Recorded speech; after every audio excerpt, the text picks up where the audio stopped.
मुझे 40 किलो लकड़ी चाहिए। अपने लिए? हाँ। छत बनाने के लिए कि जलाने के लिए? जलाने के लिए। हाउ?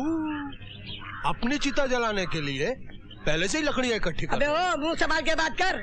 अभी मेरी मरने की उम्र नहीं है। अभी 2 साल पहले मेरे बाप ने दूसरी शादी की है। हाउ? फिर तो उनको मुबारकबाद देनी चाहिए। कहाँ मिलेंगे वो? वो अपने बाप से मिलने गए हैं। हाँ? यानी कि उनके बाप भी जिंदा है। लगता है कि पूरे खानदान ने आबे हयात पी रखी है।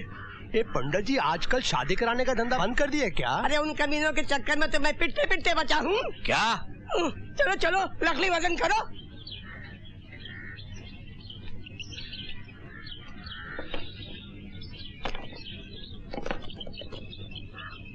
अरे तोलोगे कैसे? वजन कहाँ है? तुम्हारे बाप दादा की तरह चलता फिरता वजन है मेरे पास, दिखाऊं तेरे को?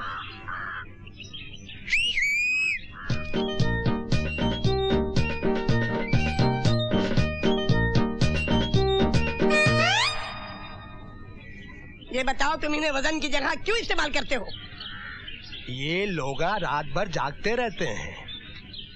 दिन भर काम करेंगे ना तो थककर जल्दी सो जाएंगे और फिर उसके बाद मेरा सपना पूरा हो जाएगा। जो कुछ किया और बाद में जो कुछ हुआ वो सब यही हुआ। जज साहब आपने भी तो देखा था, तो अब बोलने के लिए बचा क्या है जो गीता पर हाथ रखकर कसम खाओ? कुछ ऐसी बातें भी कहनी पड़ेगी जो इस अदालत में नहीं हुई थी।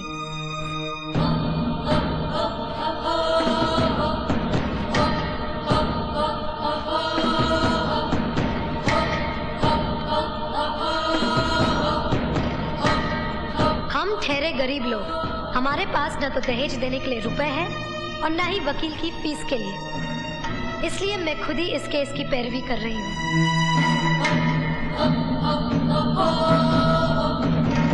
मैं जो कहूँगा सच कहूँगा। मिस्टर अंकुश, आपको एक वादा करना पड़ेगा कि मैं आपसे जो कुछ भी पूछूंगी आप उसका जवाब बहुत ही शांति से दीजिएगा। शांति से ही जवाब दूंगा। भड़क मत जाइएगा। जी हरगिज नहीं। सुना है आपकी माँ वैश्या थी? मुंह संभाल के बात कर। आपकी माँ वैश्या थी या नहीं? खबरदार मेरी माँ के बारे में कुछ भी बोला तो साली कमीनी। योर ऑनर, मेरे इतना समझाने के बावजूद कि शांति से जवाब दीजिए, जब मैंने इनसे ये कहा कि इनकी माँ वैश्या थी, जो एक सच है, तो ये भड़क उठे। तो बताइए योर ऑनर, मेरे पिता दीवान साहब को उस वक्त गुस्सा क्यों नहीं आता जब उनको वैश्या का बाप कहा जा रहा था, वो भी इस भरी अदालत में चीख चीख कर सबके सामने। मिस्टर अंकुश, आप रिवॉल्वर अपने पास हमेशा रखते हैं या नहीं? हाँ। योर ऑनर, रिवॉल्वर हमेशा अपने पास अक्सर वो लोग रखा करते हैं जिनके पास बहुत सारी दौलत होती है या शोहरत। दौलत तो आपके पास है नहीं, क्योंकि चरस पीने के लिए पैसे भी आपको ससुराल वालों से भीख में मांगने पड़ते हैं। अब रही शोहरत की बात, तो इतना मैं दावे के साथ कह सकती हूँ कि आधी रात के बाद गली के आवारा कुत्ते आप पर भौंकते जरूर होंगे। आपके पास न तो दौलत है न शोहरत, फिर अपने पास रिवॉल्वर रखने की वजह क्या है? वजह यह है कि आप एक घटिया किस्म के इंसान हैं। आप गुंडे हैं। तू मुझे घटिया इंसान और गुंडा कह रही है? मैंने तो फिर भी कुछ अच्छा कह दिया। आपके ससुराल वाले तो आपको कुछ और ही कहते हैं। क्या कहते हैं वो? आपकी सास आपको नामर्द कहती है। उनका कहना है कि जो मर्द अपनी कमाई से अपनी बीवी बच्चों को पाल न सके वो काहे का मर्द, वो तो नामर्द होता है। क्या आप साबित कर सकते हैं कि आप इस लिहाज से नामर्द नहीं हैं? You shut up! आप उनके झूठन पर पलते हैं, इसलिए आप उस वफादार कुत्ते की तरह हो गए हैं जो मालिकों के कुछ कहने से पहले ही भौंकना शुरू कर देता है। बताइए, दीवान साहब ने आपसे कुछ कहा था? नहीं। चौधरी खानदान ने आपसे कुछ करने के लिए कहा था? नहीं। तो फिर आपने गोली क्यों चलाई? योर ऑनर, जो अपनी जिंदगी अपनी खुशी से झूठन और उतरन के सहारे गुजारता हो, वो हर रात बिकने वाली उन बाजारू औरतों से भी ज्यादा गंदा और घिनौना होता है। बहुत बोली, अब आगे बोली ना तो। बस बस रहने दीजिए, मुझे मत डराइए।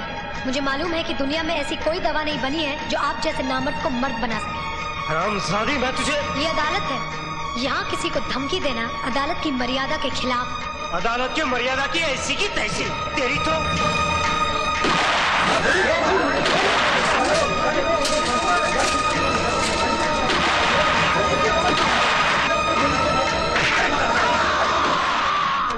आइए आइए।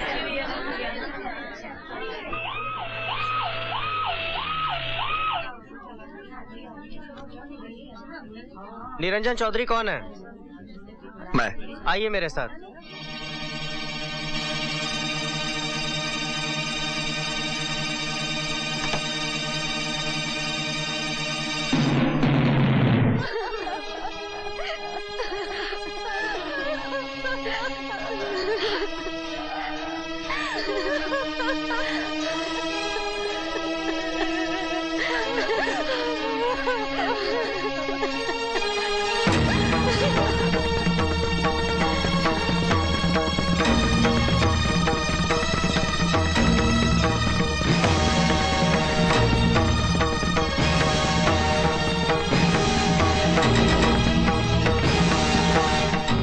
मानी पुरानी सासू जी,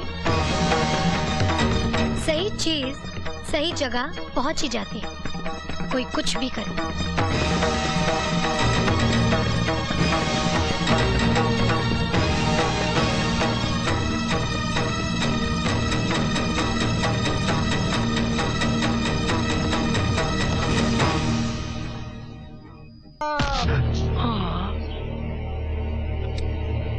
बिल्लू तेरा नाम है? हाँ, मेरा ही नाम है। तो चल। मैंने कुछ नहीं किया, छोड़ दीजिए।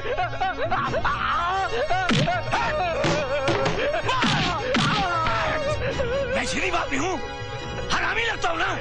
हरामी लगता नहीं, हरामी हूँ, बहुत बड़ा हरामी।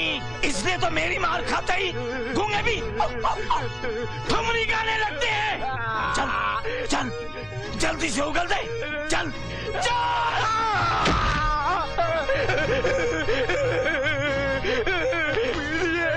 मुझको दया कीजिए। दया? कितनी किलो दया चाहिए? बोल बे छक्के, रुपया कहाँ है? सर, इसे मत मारिए सर। तो क्या इसका चुम्मा लूं? मेरी एक बात सुन लीजिए सर। टीवी सीरियल महाभारत तो आपने देखा होगा। भीष्म पितामह की मौत की वजह एक छक्का था। आपका नाम भी भीष्म है और ये एक छक्का। इसीलिए कहता हूँ कि प्यार से काम लीजिए। मेरे लाल, ये प्यार करने की कोई रोमांटिक जगह नहीं है। ये पुलिस स्टेशन है, पुलिस स्टेशन, समझे? आजकल बहुत टीवी देखता है। जा। और चौधरी साहब, थाने में सर ले आना जरूरी था क्या? तो अपने सर को कहाँ रखूं?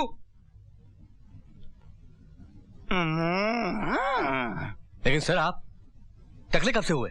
और चौधरी साहब, ये टकले का सर है ना, गुस्से का स्विच बोर्ड है, स्विच बोर्ड, जिसके 24 बटन आपने दबा दिए हैं। शुक्र करो आप बच गए, क्योंकि आप भी तो टकले हैं ना। लेकिन मैं उस साले को नहीं छोड़ूंगा। अब बता, तूने रुपया लिए या नहीं? नहीं, मैंने कुछ नहीं किया। भगवान की कसम, मैंने कुछ नहीं किया। ये झूठ बोलता है इंस्पेक्टर। तू ऐसे नहीं मानेगा। नहीं, मैंने चोरी नहीं की है।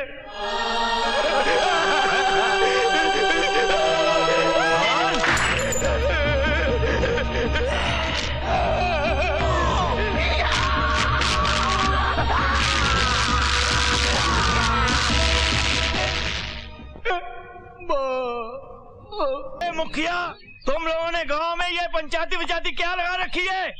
चलो फूटो यहाँ से। अदब से बात कीजिए, ये कोई बाई का कोठा नहीं, गांव की पंचायत है। कौन हो तुम? फिलहाल सवाल सिर्फ मैं पूछूंगी, ये जानते हुए भी कि निरंजन चौधरी ने अपनी मां के साथ मिलके चौधरी जी के 10 लाख रुपए निकाले थे और उन्हीं रुपयों से फैक्ट्री खरीदी थी। ये जानने के बाद भी आपने उन्हें दोषी नहीं माना, उनके खिलाफ कोई कार्यवाही नहीं की, और निर्दोष बिल्लू को मार पीट कर हवालात में बंद कर दिया। इसलिए कि उनके खिलाफ किसी ने कंप्लेन नहीं लिखवाई। तुम एक्शन कैसे लेता? मैं लिखाती हूँ कंप्लेन, लिखिए। ऐसी कंप्लेन मैं नहीं लिखता, थाने में जाकर हवलदार को लिखवा दो। ये कंप्लेन तो आप ही को लिखनी पड़ेगी, और अभी। तुम कोई जिला मजिस्ट्रेट नहीं हो जो मैं तुम्हारा हुक्म मानूं। अब तो हवलदार हमारी कंप्लेन नहीं लिखेगा। तब तो मुझे ही मजबूर होकर लिखना पड़ेगा।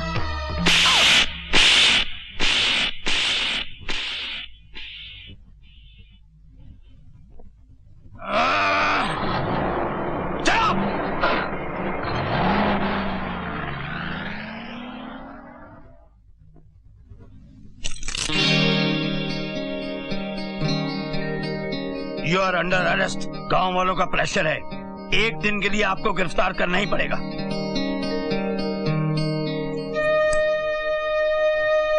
कैसी लगी नई ससुराल?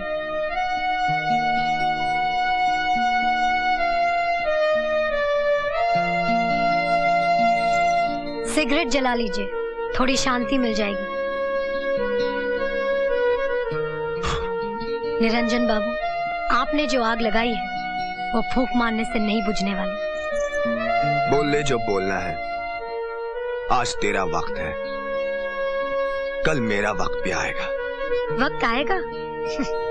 आप तो कहते थे कि वक्त आता नहीं, लाया जाता है। लगता है अंदर से बहुत टूट गए हैं छोटे चौधरी। चाहे जितना भी टूट जाऊं, जमानत पर तो छूट ही जाऊंगा। फिर ऐसी आग लगाऊंगा जिसे बुझाकर मुझे जरूर शांति मिलेगी।